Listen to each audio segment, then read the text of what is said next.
അച്ഛന് വിളമ്പിക്കൊടുത്തത് അച്ഛൻ.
എനിക്ക് ഭയങ്കര നാണ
ഏട്ടൻ കുറച്ച് നേരം ഇവിടെ ഒന്നിരിക്കട്ടെ, വന്ന് വല്ലതും കഴിക്കട്ടാ.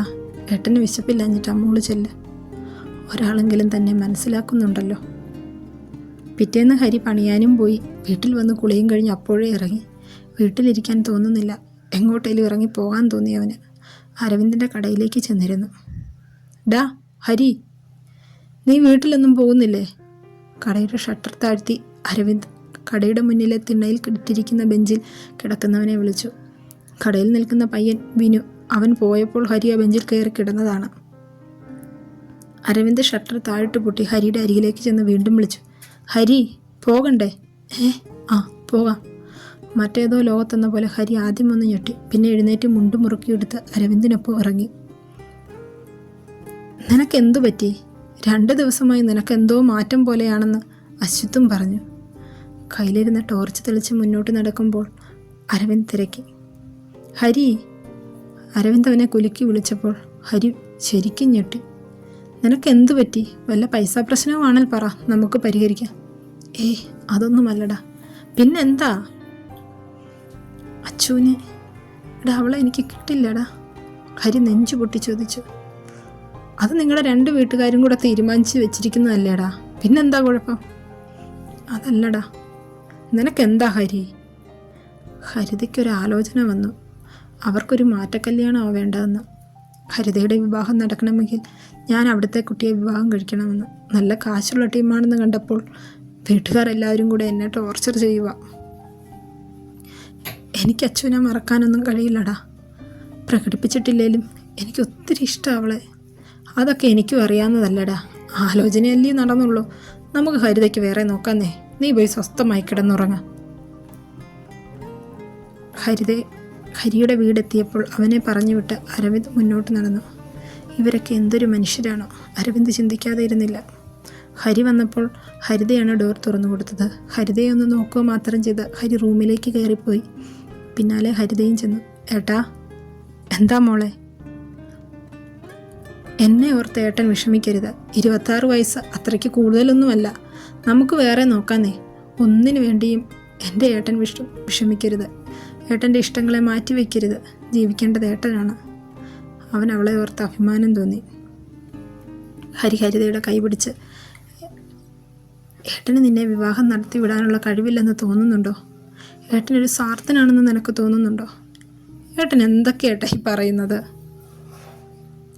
അച്ഛൻ കെട്ടിടത്തിൻ്റെ മുകളിൽ നിന്ന് വീണ് അന്നു മുതൽ ഏട്ടനല്ലേ എല്ലാം തനിയെ ചെയ്യുന്നത്. എൻ്റെ ഏട്ടാ, എനിക്കിതിൽ നല്ല ആലോചനകൾ വരുമെന്നേ. ഏട്ടൻ വിഷമിക്കാതിരുന്നാൽ മതി. വരും, കൊമ്പത്തുനിന്ന് വലിയ ആലോചന വരും. നോക്കിയിരുന്നു ആങ്ങളെയും പെങ്ങളും കൂടെ. ഇരുവരുടെയും സംസാരം കേട്ട് പതുങ്ങി പുറത്തു നിന്നിരുന്ന സുമിത്ര അകത്തേക്ക് കയറി വന്നു. ലോകത്തെങ്ങും ഇല്ലാത്ത അവൻ്റെ ഒരു പ്രേമം. സുമിത്ര പല്ല് കടിച്ചു. പ്രേമം കൊണ്ട് വയറ് നിറയില്ലല്ലോ. അവൻ്റെ ഒരു പ്രേമം മണ്ണാൻ കട്ട. ഒന്ന് നിർത്തുന്നുണ്ടോ? നിങ്ങൾക്കൊക്കെ എന്താ വേണ്ടത്? എൻ്റെ ജീവിതമല്ലേ, എടുത്തോ. ആരെ വേണേലും വിവാഹം കഴിക്കാം. ദയവ് ചെയ്ത് കുറച്ച് മനസ്സമാധാനം തരുമോ? റൂമിൽ നിന്നും പുറത്തേക്കിറങ്ങിയ ഹരി തിരിഞ്ഞൊന്ന് നോക്കും. അച്ഛനെയും ഹർഷയും അപ്പോഴാണ് കാണുന്നത്. ദയവ് ചെയ്ത് നിങ്ങളൊരു ഉപകാരം ചെയ്യണം. അശ്വത്തിൻ്റെ വിവാഹം കഴിയാതെ ഈ കാര്യം അവിടെ ആരോടും ചെന്ന് പറയരുത്. അവർക്ക് സഹിക്കാൻ കഴിഞ്ഞെന്ന് വരില്ല. ഇപ്പോൾ അവിടെ എല്ലാവരും സന്തോഷത്തിലാണ്. ആ സന്തോഷം കൂടെ എന്തിനാ ഇല്ലാതാക്കുന്നത്?